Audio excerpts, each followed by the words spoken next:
အလုံးဝမင်္ဂလာပါဒီတခါထတ်ရှင်ကိုကတ်ကနေမေဘန်ကိုထုတ်ပြပေးမယ်ပေါ့နော်မေဘန်ဆိုတာနဲ့လေသူက ATM ရေးထားမှထုတ်လို့ရတာနော် ATM ရှိရင်ထုတ်လို့မရဘူးနော်အဲဒါကြောင့်ဒီကနေအရင်ထည့်ပါမယ်တချို့တွေကမေးကြတာပေါ့နော်ထုတ်လို့ရလားဆိုတော့ရပ်ပါတယ်ဒီမှာနော်ပြပေးမယ်နော်ကတ်ထည့်ပြီးတော့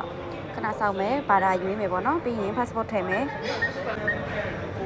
โอเคပြီးရင်တော့ကိုကပတ်စံထုတ်မှာဖြစ်တဲ့ကြောင့်ဒီ cashဒီ withdraw လာပါတယ်အဲ့ဒါလေးကိုနှိပ်မယ်နော် withdraw နှိပ်မယ်ပြီးရင်တော့ continuous ကိုနှိပ်ပါမယ်ပြီးတော့ save ကိုနှိပ်ပါမယ်ပြီးတော့ကိုထုတ်ရှင်တဲ့ငွေအမောက်ကိုထည့်ပါမယ်နော်ဒါလေးကကြတော့ချို1000လေးထုတ်ထားတယ်ပေါ့နော်ပြီးရင်တော့ကတ်ထွက်မယ်ကတ်ထွက်ပြီးမှပတ်စံကထွက်မယ်အဲ့တော့ကတ်ကိုလုံးဝမမေ့ပါနဲ့လို့ပြောချင်တယ်ဒါလေးဆိုတော့ပတ်စံ1000ရပါပြီရှင်1000ထုတ်ရင်သူကတကြနဲ့ပြ40နှုတ်ပါတယ်1000မဟုတ်ဘူးပေါ့နော်တစ်ခါနှုတ်တစ်ခါပြောချင်တာတခုကလေထတ်ရှင်ကိုကတ်ရထားတဲ့အခါမှာလေ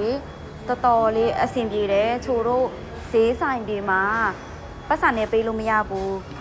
ခတ်နဲ့ပေးလို့ရတဲ့ဟာဆိုရင်တော့ချိုတို့ကကတ်နဲ့ပေးလိုက်ရုံပဲပေါ့နော်တော်တော်လေးအဆင်ပြေတယ်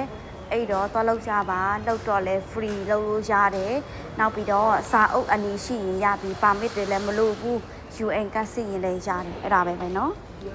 ဗီဒီယိုကိုတွေ့ရင် like and share ပေးကြပါဦးလို့ပြောချင်ပါတယ်ရှင်